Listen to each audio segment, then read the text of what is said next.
محترم حضرات، السلام علیکم ورحمۃ اللہ تعالی وبرکاتہ۔ الصلاۃ والسلام علیک یا رسول اللہ وعلی آلک واصحابک سیدی یا رسول اللہ صلی اللہ تعالی علیہ وسلم۔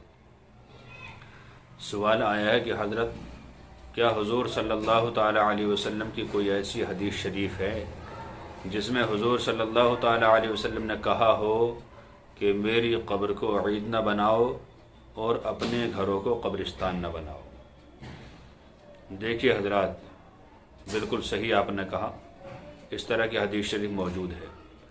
ابو داؤد شریف جلد نمبر 2 صفحہ نمبر 279 پر یہ حدیث شریف موجود ہے کہ اللہ کے نبی صلی اللہ تعالی علیہ وسلم ارشاد فرماتے ہیں، حضرت ابو ہریرہ رضی اللہ تعالیٰ عنہ سے یہ حدیث شریف مروی ہے۔ فرماتے ہیں، اے لوگو، میری قبر کو عید نہ بناؤ اور اپنے گھروں کو قبرستان نہ بناؤ، اور مجھ پر کثرت سے درود شریف پڑھا کرو، چاہے تم کہیں بھی ہو تمہارا درود شریف میرے پاس پہنچ جاتا ہے۔ سبحان اللہ۔ تو حضرات، اس حدیث شریف کا مطلب یہ ہے، حضور کا فرمانے کا مطلب یہ ہے کہ میری قبر کو عید نہ بناؤ۔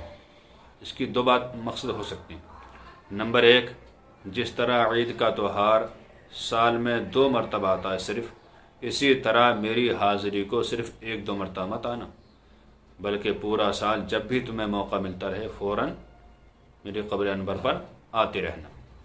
دوسری وجہ یہ ہو سکتی ہے کہ عید کا معنی آتا خوشی۔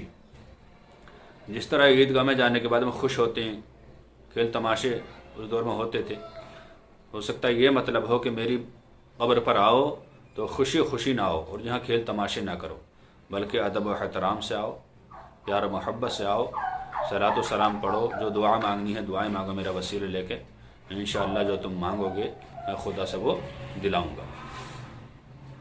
گھروں کو قبرستان نہ بناؤ۔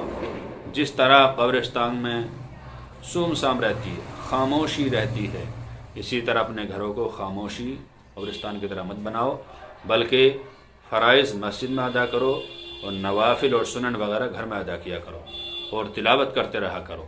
یعنی مسجد میں فرض پڑھنے کے بعد گھر آ جاؤ اور سنتیں نفل جو رہ گئی انہیں پڑھو اور پھر قرآن کی تلاوت کرو۔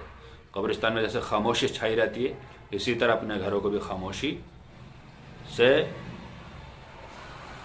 مت کرو، خاموشی سے پر مت کرو۔ اور حضور صلی اللہ تعالی علیہ وسلم نے یہی بتا دیا کہ مجھ پہ جو تم درود شریف پڑھتے ہو، چاہے دنیا کے کسی بھی کونے میں ہو، تمہارا درود شریف پڑھنا مجھ پر پیش کیا جاتا ہے، پہنچ جاتا ہے۔ سبحان اللہ۔ اللہ تعالیٰ سے دعا ہے کہ اللہ تعالیٰ ہمیں صحیح دین سیکھنے کی توفیق عطا فرمائے۔ السلام علیکم ورحمۃ اللہ تعالی وبرکاتہ۔